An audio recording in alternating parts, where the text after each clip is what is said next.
अजून काही त्यांच्यावर चर्चा झाली त्यांनी फक्त अर्ज वाचला आहे आणि थोड्या वेळात काय सांगतात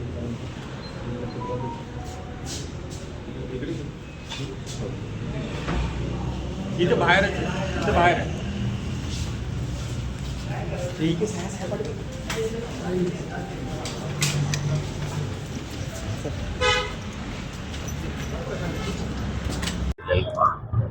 काल आमदार संजय गायकवाड यांनी मला जी धमकी, अश्लील शिवीगाळ आणि शिवाजी महाराजांच्या संदर्भात सुद्धा एक शिवी दिली होती, त्या विरोधात आपण आज राजारामपुरी पोलीस स्टेशन येथे माझा तक्रार अर्ज मी आज दाखल केलेला आहे आणि तक्रार अर्ज दाखल करताना अत्यंत सविस्तरपणे तो मी केलेला आहे आणि त्यांना आपण कलम सुद्धा टाकलेली आहेत. तर ती कलम टाकल्यामुळं त्यांनी आपल्याला असं सांगितलंय की ते त्यांच्या लीगल टीमशी बोलतील.